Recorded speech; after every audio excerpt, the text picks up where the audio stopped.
Yeah, good afternoon all of you. ఆహ్, సెషన్‌లో మనం ఏం చెప్పుకోబోతున్నాం అంటే అండి టుడే సెషన్ ఓఎం అనే సబ్జెక్ట్ గురించి మనం ప్రీవియస్ క్లాసెస్ నుంచి డిస్కస్ చేస్తున్నాము. సో, ఈ OM subject means operations management అనే సబ్జెక్ట్ సెకండ్ బీబీఏ వాళ్ళకి ఫోర్త్ సెమిస్టర్‌లో ఉంటుంది. సో, ఆ సబ్జెక్ట్‌నే మనం కొన్ని రోజులుగా డిస్కస్ చేసుకుంటున్నాము. సో, ఫస్ట్ యూనిట్ ఆల్రెడీ మనం కంప్లీట్ చేసుకున్నాము. And not only that second unit కూడా స్టార్ట్ చేసుకున్నాము. కొన్ని టాపిక్స్ కూడా కవర్ చేసుకున్నాము. ఇంట్రడక్షన్ చెప్పానండి మీకు. అలాగే ప్రెజెంట్ అయితే టైప్స్ ఆఫ్ లేఔట్స్ గురించి డిస్కస్ చేసుకోబోతున్నాము. టైప్స్ ఆఫ్ లేఔట్స్‌లో ప్రీవియస్ క్లాసెస్‌లో మనం ప్రొడక్ట్ ఆర్ లైన్ లేఔట్ గురించి, అలాగే ప్రాసెస్ ఆర్ ఫంక్షనల్ లేఔట్ గురించి ఆల్రెడీ మనం డిస్కస్ చేసుకున్నాం.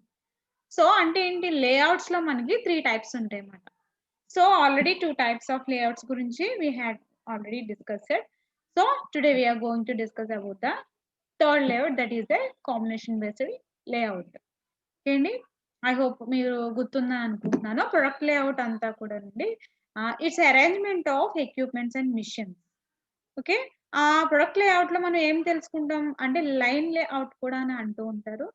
So, in that layout what we find that uh, we can arrange the equipments and machines in a proper way for the purpose of the production.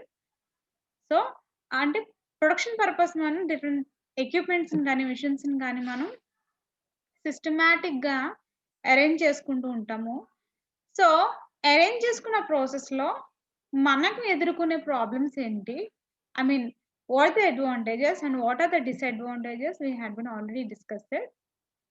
అలాగే అసలు advantages, డిసడ్వాంటేజ్‌లోకొస్తే మనకి product లేఔట్‌లో equipments అనేదండి మనకి ఈ కరెక్ట్‌గా ప్రాపర్‌గా గనక ప్లాన్ చేసుకొని వాటిని ఇన్‌స్టాల్ చేసుకుంటే ఎక్విప్‌మెంట్స్ గాని, మిషన్స్‌ని గాని వర్క్ అనేది ఎఫిషియెంట్‌గా, ఎఫెక్టివ్‌గా జరుగుతుంది. అలాగే ప్రాపర్ ప్లానింగ్ ఉంటుంది కాబట్టి ఫెయిల్ అయ్యే ఛాన్సే ఉండదని చెప్పేసి మనం చెప్పుకున్నాము. కానీ ఒక్కోసారి బ్రేక్ డౌన్స్ కూడా అవుతా అన్నట్టుగా మనం డిసడ్వాంటేజ్‌లో కూడా డిస్కస్ చేసుకున్నాము. బ్రేక్ డౌన్స్ అవుతాయి. ఎందుకంటే మిషన్స్ అన్ని కంటిన్యూ‌గా వర్క్ చేయవు కదా! సో, అన్‌ఎక్స్‌పెక్టెడ్‌గా we can't expect that. But problem may arise. So, in that situation the production may be stopped. So, ఆ విధంగా మీకు ప్రొడక్షన్ అనేది ఆగిపోవచ్చు. మిషన్ సరిగ్గా పని చేయకపోవడం వల్ల ఎంటైర్ సిస్టమ్ అంతా కూడా బ్లాక్ అయ్యే అవకాశం ఉంటుంది. సో, ఆ విధంగా డిసడ్వాంటేజ్ ఏర్పడుతుందనుకున్నాము. At the same time equipments, machines use చేయడం వల్ల ఆహ్, మనకి వర్క్ కూడా ప్రాసెస్ అనేది చక్కగా జరుగుతుందని అనుకున్నాము. లేఔట్ అంటే అరేంజ్‌మెంట్ ఆఫ్ ఎక్విప్‌మెంట్స్ అండి. ఇది మనకు తెలిసిందే. ఇప్పుడు మనం చెప్పుకుంటున్న లేఔట్స్ అన్నీ కూడా ప్లాంట్ లొకేషన్‌లో ఉన్న వర్క్ ప్రాసెస్ గురించి మనం డిస్కస్ అవుతుందన్నమాట ఇదంతా కూడా. ఓకే. సో, నెక్స్ట్ ప్రాసెస్ లేఔట్‌లోకొచ్చేసరికి మీకు అంతా క్వైట్ డిఫరెంట్ అండి. దేనికి quite different product or line లేఔట్‌కి క్వైట్ డిఫరెంట్ అన్నమాట. అంటే ఎలాగంటే ఫర్ ఎగ్జాంపుల్ ప్రొడక్ట్ లేఔట్‌లో మీకు అడ్వాంటేజెస్ ఉన్నాయి ఏవైతే ఉన్నాయో, మీకు ప్రాసెస్ లేఔట్‌లోకి రివర్స్ అవుతాయన్నమాట. అంటే అక్కడే ప్రొడక్ట్ లేఔట్‌లో ఉన్న అడ్వాంటేజెస్ ప్రాసెస్ లేఔట్‌లో డిసడ్వాంటేజెస్ అవుతాయి. అలాగే ప్రొడక్ట్ ఆర్ లైన్ లేఔట్‌లో ఉన్న డిసడ్వాంటేజెస్ ప్రాసెస్ లేఔట్‌లో అడ్వాంటేజెస్ అవుతాయి మనకి. ప్రాసెస్ లేఔట్ అంటే కంప్లీట్‌గా మనకి అక్కడ జరిగే డిఫరెంట్ డిపార్ట్‌మెంట్స్‌గా విడిపోయి వర్క్ అనేది ప్లాన్ చేసుకుంటారండి. డిఫరెంట్ ఫీల్డ్స్‌గా అంటే ఒకే వర్క్‌ని డిఫరెంట్ ఫీల్డ్స్‌గా డివైడ్ చేయడం అనేది జరుగుతూ ఉంటుంది. అలాగే దానిలో కూడా అడ్వాంటేజెస్, డిసడ్వాంటేజెస్ కూడా మనం ఆల్రెడీ డిస్కస్ చేసుకున్నాం. అడ్వాంటేజెస్ పాయింట్ ఆఫ్ వ్యూ వస్తే డిఫరెంట్ ఫీల్డ్స్ కానీ, డిఫరెంట్ డిపార్ట్‌మెంట్స్‌గా విడదీయడం వల్ల ప్రొడక్షన్ మ్యానుఫ్యాక్చరింగ్ సిస్టమ్‌ని అప్పుడు వర్క్ అనేది డిస్టర్బెన్స్ ఉండదు. ఎందుకంటే ఒక డిపార్ట్‌మెంట్‌లో ఫర్ ఎగ్జాంపుల్ ఏ వర్క్ అన్నా బ్రేక్ డౌన్ అయితే అన్ని డిపార్ట్‌మెంట్స్ డిస్టర్బ్ అవ్వదు. మిగిలిన డిపార్ట్‌మెంట్స్‌లో వర్క్ అనేది చేసుకోవచ్చు. సో, అదొక అడ్వాంటేజ్ అనేది ఉంటుంది అన్నట్టుగా మనకిక్కడ చెప్పారు. అలాగే అట్ ద సేమ్ టైమ్ డిసడ్వాంటేజ్‌లో ఏం చెప్పారు? ఒక ఈ ప్రాసెస్ సిస్టమ్‌లో ఏదైనా చేంజెస్ తీసుకురావాలి అంటే, మీకు ఒక డిపార్ట్‌మెంట్‌లో చేంజ్ చేస్తే సరిపోదు. కంప్లీట్‌గా ఎంటైర్ యూనిట్‌లో, ఎంటైర్ డిపార్ట్‌మెంట్స్‌లో ఈ చేంజ్ అనేది అప్లై చేయాలి. సో, అదొక డిసడ్వాంటేజ్‌గా ఇలాగ కొన్ని డిసడ్వాంటేజెస్ కూడా ఆల్రెడీ మనం డిస్కస్ చేసుకున్నాం. సో, ఈరోజు ఏంటంటే కాంబినేషన్ బేస్డ్ లేఅవుట్. ఇక్కడ చెప్తున్నారు చూడండి, నేను మీకు స్క్రీన్ షేర్ చేస్తున్నాను.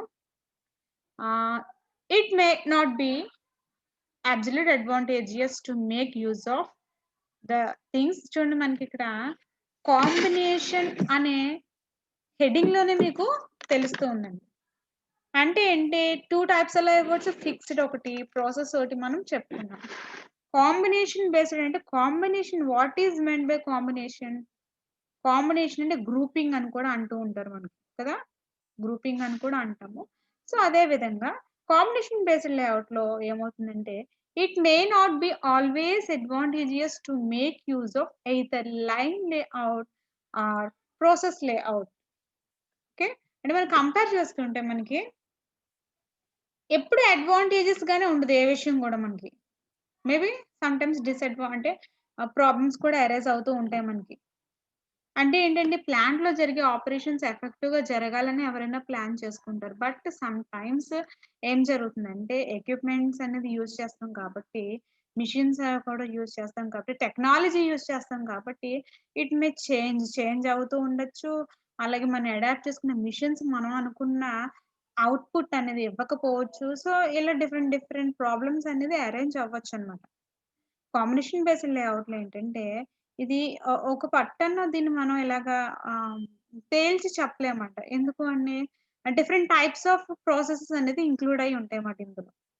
ఒక పనిలో డిఫరెంట్ టైప్స్ ఆఫ్ ప్రాసెసెస్ అనేది ఇంక్లూడ్ అయ్యుంటే ఏమవుతుందండి, పర్టిక్యులర్‌గా అది అడ్వాంటేజెస్, డిసడ్వాంటేజెస్ అనేది మనకెప్పుడు తెలుస్తుంది? అవుట్‌పుట్ వచ్చినప్పుడు మనకి అర్థమవుతుంది. ఓకే. నెక్స్ట్ ఏంటంటే, in such cases, a combination of two layout schemes may be adopted under this type of plant layout. Some of the machines may be grouped in accordance with the process layout to be integrated into the line later on, in the words of the James Landy. James Landy అని ఆయన ఏం చెప్తున్నారండి ఇక్కడ? ఇక్కడ మనకి ఈ combination based లేఅవుట్‌లో ఈ ప్రొడక్ట్ లేఅవుట్‌లో ఉన్న మెషిన్స్, ఎక్విప్‌మెంట్స్, ప్రాసెస్ లేఅవుట్‌లోనే డిఫరెంట్ డిపార్ట్‌మెంట్స్. అంటే ఒక ప్లాంట్‌లో డిఫరెంట్ ఎక్విప్‌మెంట్స్, డిఫరెంట్ మెషిన్స్‌ని యూజ్ చేస్తున్నారు. అలాగే వర్క్ ప్రాసెస్‌నంతా కూడా డిఫరెంట్ డిపార్ట్‌మెంట్స్ విడదీసి చేసినప్పుడు ఎటువంటి ఎటువంటి ప్రాసెస్ అనేది అప్లై అవుతుందన్నది మనకిక్కడ చెప్తున్నారు. అదే చెప్తున్నారు చూడండి. In accordance with the process layout to be integrated into the line later on the in the words of James Landy అని ఆయన చెప్తున్నారు. ఏంటంటే డిఫరెంట్ టైప్స్ ఆఫ్ స్కీమ్స్ అనేది అప్లై అవుతాయి కాబట్టి, అంటే కంబైన్డ్‌గా వర్క్ చేస్తాయి కాబట్టి ఇవి ప్రాసెస్ లేఅవుట్ గాని, ప్రొడక్ట్ లేఅవుట్ గాని కంబైన్డ్‌గా వర్క్ చేయడం వల్ల వర్క్ కూడా డిఫరెంట్ పార్ట్స్‌లో డివైడ్ అయిపోతూ ఉంటుంది. రిజల్ట్ కూడా డిఫరెంట్ పార్ట్స్‌లోనే మనకి వస్తూ ఉంటుంది. ఇక్కడ చూడండి మనకిక్కడ, it is possible to have both types of layouts in efficiently combined firm with the products manufactured are somewhat similar and to be complex. Complex అంటే ఏంటంటే నంబర్ ఆఫ్ ఆపరేషన్స్ అనేది మనకు జరుగుతాయి. ఎందుకు జరగవండి? ఎందుకంటే ఎక్విప్‌మెంట్స్, మెషిన్స్ అరేంజ్ చేసుకున్నావు. Work ప్రాసెస్‌ని different డిపార్ట్‌మెంట్స్‌గా divide చేసావు. అప్పుడు ఏం జరుగుతుంది? So, at a time work జరుగుతుంది. డిఫరెంట్ డిపార్ట్‌మెంట్‌గా విడిపోవడం వల్ల వర్క్ అనేది ఎక్కడికక్కడికే డిస్ట్రిబ్యూట్ అవుతుంది. సో, ఈ విధంగా వర్క్ అనేది జరగడం వల్ల ఏమవుతుందంటే, పాసిబిలిటీ అనేది బానే ఉంటుంది. బట్ ఏమవుతుందంటే, ఇక్కడ ఒక్కొక్కసారి ఆహ్, line layout, process layout quite different మనం కంపేర్ చేసుకుంటే ఫీచర్స్‌ని. సో, ఒక్కోసారి మనకి సూటబుల్ అవ్వవుండవు. కొన్ని సార్లు సిట్యుయేషన్స్ అనేవి కొంచెం అటు ఇటుగా అవుతూ ఉంటాయండి. అలాగే ఇక్కడ మనకి సోప్ మ్యానుఫ్యాక్చరింగ్ గురించి ఇచ్చారండి. ఇది చూడండి, ఎగ్జాంపుల్ చూస్తే మీకు అర్థమవుతుంది. In soap manufacturing plants, the machinery manufacturing soap is arranged on the product line principle, but ancillary services such as heating, the manufacturing of glycerin, the powerhouse, the water treatment plant are arranged on a process basis. చూడండి ఇక్కడ చెప్తున్నారు చూసారా? మనకి ఒక సోప్‌ని manufacture చేస్తున్నారండి ఆ ప్లాంట్‌లో. ఏమేం చేస్తున్నారు? దాని కోసం వాళ్ళు చేసుకున్న అరేంజ్‌మెంట్స్ ఏంటి? Product line point of view అయితే హీటింగ్, అంటే దానికి సంబంధించిన హీటింగ్ ప్రాసెస్ గాని, అలాగే గ్లిజరిన్‌ని మ్యానుఫ్యాక్చర్ చేయడం గాని, అలాగే పవర్ హౌస్‌ని గాని మెయింటైన్ చేయడం, వాటర్ ట్రీట్మెంట్ ప్లాంట్ గాని ఇవన్నీ కూడా అరేంజ్ చేసుకుంటూ ఉంటాం. ఇదంతా కూడా ప్రాసెస్ బేసిస్‌లోకి వచ్చేస్తుందండి ఇదంతా కూడా. అంటే ఒక వస్తువుని మనం తయారు చేస్తున్నామంటే ప్రొడక్ట్ లైన్ అనేది చేసుకుంటాం. ప్రొడక్ట్ లేఅవుట్‌లోకి వెళ్లి ఫస్ట్ అరేంజ్‌మెంట్స్ అన్నీ అయిన తర్వాత ప్రాసెస్ అనేది ఆటోమేటిక్‌గా మనకి స్టార్ట్ అవుతూ ఉంటుంది. అంటే ఏది ముందు, ఏది వెనక అన్నది ఇక్కడ ఎలా ఎలా చెప్తున్నారంటే ఫస్ట్ ప్రొడక్ట్ లైన్ లేఅవుట్ అనేది అరేంజ్ చేసుకోవడం జరుగుతుంది. ఆ తర్వాత ప్రాసెస్ లేఅవుట్‌లుగా అది కన్వర్ట్ అవ్వడం అనేది మొదలు పడుతుంది. ఎప్పుడైతే ఇలా జరిగిందో అండి ఆటోమేటిక్‌గా ప్రొడక్ట్ అనేది ఫినిష్డ్ ప్రొడక్ట్‌గా తయారయ్యి మనకి అవుట్‌పుట్ రూపంలో వస్తుంది. నెక్స్ట్ అండి ఫిక్స్డ్ పొజిషన్ బేస్డ్ లేఅవుట్ అని చెప్పేసి నెక్స్ట్ ఉంది మనకి. It is also called as static layout because the needed missions, tools needed missions అంటే ఏంటంటే, అంటే flexible position based layout fixed అంటున్నారు. Sorry fixed not flexible. Fixed position based layout. Fix అయిపోయి మనకు ఏ విషయాల్లో మనం ఫిక్స్ అయి ఉంటామండి? అతి ముఖ్యమైన వాటిలో. అలాగే ప్రొడక్షన్ ప్రాసెస్‌లో అతి ముఖ్యమైనవి ఏవైనా ఉన్నాయంటే ఎక్విప్‌మెంట్స్, మెషిన్స్ అండి వెరీ ఇంపార్టెంట్. సో, ఇక్కడ ఏం చెప్తున్నారంటే it is also called as static layout because the needed the machines yes మనం చెప్పుకుందాం. మెషిన్స్ కావాలి. మ్యాన్ కావాలి. మ్యాన్ పవర్ టూల్స్ కావాలి. మ్యాన్ పవర్ కావాలి. సపోర్టింగ్ అప్లయెన్సెస్ కావాలి. And services are brought to particular point at which production work progressed ఇది కూడా అవసరం. ఇవన్నీ సర్వీసెస్ కావాలండి మనకి. ఎక్విప్‌మెంట్స్ కావాలి. మ్యాన్ పవర్ కావాలి. వీళ్ళందరూ కూడా హ్మ్. ఈ యొక్క ఫిక్ష్ ఫిక్స్డ్ పొజిషన్ బేస్డ్ లేఅవుట్‌లో ముఖ్యమైన పాత్ర అనేది పోషించడం జరుగుతుంది. దాని గురించి ఇంకా వివరంగా తెలుసుకుందాం. This type of layout is very common in case of products like ship building, aircrafts, launchers, heavy machines and installations. అంటే చూడండి ఫిక్స్డ్ పొజిషన్ అనేటికి ఇప్పుడు మీకు ఎగ్జాంపుల్‌గా మనకి అర్థం అవ్వడానికి మనకి ఇక్కడ ఇవ్వడం జరిగింది. ఏంటి షిప్ బిల్డింగ్ గాని, ఎయిర్ క్రాఫ్ట్స్ గాని, లాంచర్స్ గాని, హెవీ మిషన్స్ గాని ఇవన్నీ కూడా ఫిక్స్డ్ పొజిషన్ బేస్డ్ లేఅవుట్ అనేది అంటూ ఉంటారన్నమాట వీటిని. ఇప్పుడు మీకు అర్థమై ఉంటుంది. ఫిక్స్డ్ పొజిషన్ బేస్డ్ లేఅవుట్ అంటే ఏమేమి వస్తాయి. These lines of activities prefer this arrangements because the productivity inputs are heavy, large in size, and unwieldy and not suited for economical safe and convenient movement to the missions. So, ఇక్కడ ఏమంటున్నారంటే, ఈ heavy machines ఇవన్నీ కూడా మనం ఎక్కడ పడితే అక్కడ మార్చుకోవడం అనేది జరగదు. అలాగే ఈ వన్స్ అరేంజ్ చేసుకున్నామంటే అక్కడ వర్క్ అనేది ప్రాసెస్ జరగాలి. జరగలేదనుకోండి అదక్కడ ప్లేస్ చేయడానికి అయిన ఖర్చులన్నీ కూడా వేస్టే మనకి. ఇన్‌పుట్స్ అన్ని మనకి ఆటోమేటిక్‌గా వేస్ట్ అయిపోతాయండి. అలాగే inputs are heavy large in size widely and not suitable for economical safe అంతగా సేఫ్ కాదు మనకి. అంటే ఏంటంటే మనకి చూడండి ఇన్‌స్టాల్ చేసుకుంటాం. హెవీ మిషన్స్‌ని అన్నీ కూడా మనం ఇన్‌స్టాల్ చేసుకుంటాం. ఏ పర్పస్ అండి? ప్రొడక్షన్ పర్పస్ గురించి మనం ఆహ్, ఆహ్, అక్కడ ప్లేస్ చేసుకుంటూ ఉంటాం. కానీ వర్క్ అనేది కరెక్ట్‌గా జరగలేదనుకోండి ఏమవుతుంది మనకి? పెట్టుకున్న దాని మీద ఇన్వెస్ట్ చేసిన ఖర్చంతా కూడా మనకి వృధా అవుతూ ఉంటుంది. Next the production inputs are heavy large in size. ఆ ప్రొడక్షన్ ఇన్‌పుట్స్ మనకు తెలిసిందే. ఇన్‌పుట్స్ ఏంటండి? మెటీరియల్, లేబర్ ఇవన్నీ చెప్పుకున్నాం కదండీ స్టార్టింగ్‌లో మనం ఫస్ట్ యూనిట్‌లో. ఇన్‌పుట్స్ అన్నీ కూడా ఎప్పుడు కూడా మనం ఆప్టిమల్‌గా యూజ్ చేసుకోవాలి. సో, హెవీగా యూజ్ చేయడం వల్ల, ఎక్కువగా యూజ్ చేయడం వల్ల ఆ రిసోర్సెస్ వేస్ట్ అవుతాయి. అలాగే టైమ్ కూడా అండి వేస్ట్ అవుతుందని చెప్పేసి కాస్టింగ్ అనేది ఎక్కువైపోతుంది. కాస్టింగ్ అని ఓవర్ హెడ్స్ అవి ఎక్కువైపోతాయి. వర్క్ మ్యానుఫ్యాక్చర్ చేసినప్పుడు ముఖ్యంగా ఈ విషయంలో కాన్సంట్రేట్ చేయడం అనేది జరుగుతుంది. ఎస్పెషల్లీ ఎక్విప్‌మెంట్స్ అలాగే ఇన్‌పుట్స్‌ని ఎలా యూజ్ చేస్తున్నాం అన్నది కూడా మనకి కరెక్ట్‌గా తెలిసి ఉండాలండి. అలాగే ఇందులో అడ్వాంటేజెస్ ఏంటంటే the investment on layout is very small. The high cost and difficulty in transporting bulky product are avoided. చూడండి ఇవి 2 కూడా అడ్వాంటేజెస్ అంట. వెరీ స్మాల్ ఇన్వెస్ట్‌మెంట్ లెవెల్‌కొస్తే చాలా తక్కువ.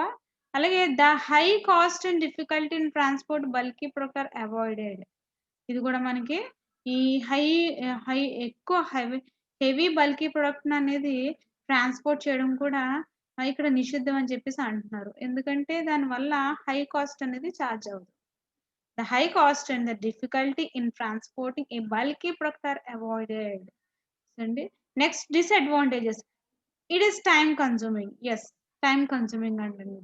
ఎక్విప్మెంట్స్ని కానీ మిషన్స్ని కానీ అరేంజ్ చేసుకోవాలంటే దానికి సంబంధించి మనం కేర్ కూడా మనం తీసుకోవాలి. అలాగే మోర్ స్పేస్ కన్సూమింగ్, అంతంత పెద్ద పెద్ద హెవీ మిషన్స్ని, అలాగే హెవీ మిషన్స్ ప్రొడక్ట్ చేసిన ఉత్పత్తి చేసిన ప్రొడక్షన్ని కూడా మనం దాయడానికి మనకు ఒక గుడం కావాలి. ఇవన్నీ అరేంజ్ చేసుకోవాల్సిన నెసెసిటీ అనేది ఉంది మనకి. It involves high equipment handling cost. High equipment, అంత టెక్నాలజీ ఉన్న మిషన్స్ని, హై ఎక్విప్మెంట్స్ని కనుక మనం ఇన్స్టాల్ చేసుకుంటే కాస్ట్ కూడా ఆటోమేటిక్గా పెరుగుతూ ఉంటాయి. అండ్ టోటల్గా ఏంటంటే ఫిక్స్డ్ పొజిషన్ బేస్డ్ లేఅవుట్లో కంటే మిషన్స్ వస్తాయి మనకి. మిషన్స్, మ్యాన్ పవర్, అంటే కంప్లీట్‌గా టూల్స్, ఇన్‌పుట్స్ అన్నీ కూడా దీనిలోకి ఫిక్స్డ్ పొజిషన్ బేస్డ్ లేఅవుట్‌లో ఇన్వాల్వ్ అవుతాయన్నమాట. ప్రాసెస్ అయితే మనకి ఎక్విప్‌మెంట్స్, మిషన్స్ వస్తాయండి. ఓకే. సో, ప్రొడక్ట్ అయితే. ప్రాసెస్ అయితే మనకి డిఫరెంట్ డిపార్ట్‌మెంట్స్‌గా విడదీయడం జరుగుతుందండి. వర్క్‌ని వివిధ భాగాలుగా విడదీసి ఆ వర్క్ ప్రాసెస్ అనేది జరుగుతూ ఉంటుంది. ఫిక్స్డ్ పొజిషన్ కాంబినేషన్ ఏంటంటే అవి 2 కంబైన్డ్ అయ్యి జరుగుతూ ఉంటుంది వర్క్.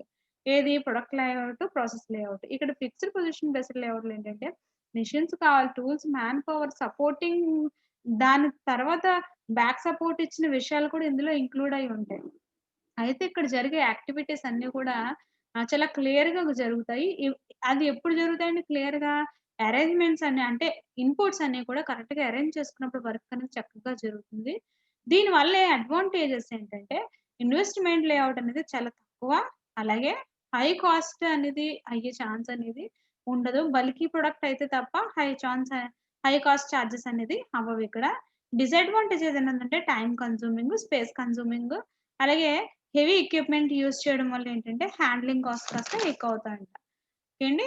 ఈ విధంగా మనకి టాపిక్ చెప్పుకున్నాము. నెక్స్ట్ ఇంకో లేఅవుట్ చూద్దాము. గ్రూప్ టెక్నాలజీ లేఅవుట్ అని చెప్పేసి ఇంకోటుంది. Group technology can be considered a theory of management based on the principle that similar things should be done similarly. Under this type of layout, machines are grouped into cells and the cell functions somewhat like a product layout or process layout. Each cell in the cellular manufacturing layout is formed to produce a single parts family. A few parts all with the common characteristics, which usually means that they require the same machines and have similar machine settings. Very clear గా ఉందండి ఇది. చూడండి, group టెక్నాలజీలో మనకి ఏవేవి include అయి ఉంటాయండి? మనకి ప్రాసెస్, ప్రొడక్ట్, ప్రాసెస్ కూడా మనకి ఇంక్లూడ్ అయ్యి ఉంటాయి. అలాగే దీంట్లో డిఫరెంట్ సెల్స్ మ్యానుఫ్యాక్చరింగ్ లేఅవుట్‌లో డిఫరెంట్ ఫీల్డ్స్ గాను దీన్ని విడదీయడం జరుగుతుంది. ఈ సింగిల్ పార్ట్స్‌ని చూడండి, ఫర్ ఎగ్జాంపుల్ ఒక మెషిన్ ఉందనుకోండి. ఒక మెషిన్‌కి సంబంధించిన పార్ట్స్ అన్నీ ఒక చోట తయారవ్వాలని లేదు కదా! కొన్ని పార్ట్స్ అనేది ఒక చోట తయారవ్వచ్చు. ఫర్ ఎగ్జాంపుల్ బైక్ ఉందనుకోండి. బైక్‌లో సంబంధించిన యాక్సెసరీస్ అన్నీ కూడా ఒక చోట మ్యానుఫ్యాక్చర్ చేయొచ్చు. ఇంకా మిగిలిన టైర్స్ ఇవన్నీ కూడా వేరే చోట చేయొచ్చు. ఇవన్నీ కలిపి అసెంబుల్ చేసి ఒక ప్రొడక్ట్ అనేది ఒక చోట తయారు చేయడం అనేది జరుగుతుంది. అంతేగాని అన్ని ఈ టైరు అలాగే బండికి సంబంధించిన యాక్సెసరీస్ అన్నీ కూడా ఒక చోటే చేయాలన్నది ఏమి కండిషన్, రూల్ ఏమి కాదు కదండీ. డిఫరెంట్ ఫీల్డ్స్‌లో, డిఫరెంట్ డిపార్ట్‌మెంట్స్‌లో, డిఫరెంట్ ప్లేసెస్‌లో అనేది మ్యానుఫ్యాక్చర్ అవ్వచ్చు. But when coming to the finished product point of view, అప్పుడు అవన్నీ కూడా అసెంబుల్ చేసి వాటినన్నిటిని కూడా ఒక ప్రొడక్ట్ అనేది తయారు చేయడం అనేది జరుగుతుంది. అదే విధంగా ఇక్కడ కూడా ఫంక్షనింగ్ అనేది అలాగే జరుగుతుంది. అలాగే అకార్డింగ్ టు బీబీ సాలెస్, group technology is the realization that many problems are similar and that by grouping similar problems, a single solution can be found to the set of problems, thus saving time and effort. ఇక్కడ ఏమవుతుందంటే ఇందులో ఉన్న advantage ఏంటంటే group టెక్నాలజీలో మనకి work అంతా కూడా ఒక చోటే జరుగుతుంది. ప్రొడక్ట్, ప్రాసెస్ ఇంక్లూడ్ అయ్యి ఉంటాయి. టూల్స్ ఉంటారు. మ్యాన్ పవర్ ఉంటారు. సిమిలర్‌గా వీళ్ళకి సపోర్ట్ ఇచ్చే సర్వీసెస్ ఉంటాయి. ఇవన్నీ కూడా ఒకే చోట ఈ లేఅవుట్‌ని ప్లాన్ చేసుకోవడం వల్ల ఏమవుతుందంటే, మనకి టైమ్ అనేది, ఎఫర్ట్ అనేది సేవ్ అవుతుందంట. ఫర్ ఎగ్జాంపుల్ ఒక బైక్ మ్యానుఫ్యాక్చరింగే చూసుకుందాం మనం. బైక్ కంప్లీట్‌గా ఫినిష్డ్ ప్రొడక్ట్‌గా చేయాలి అంటే ఎక్కడి నుంచో టైర్స్‌ని ఇంపోర్ట్ చేసుకోవాలి. యాక్సెసరీస్‌ని తెప్పించుకోవాలి.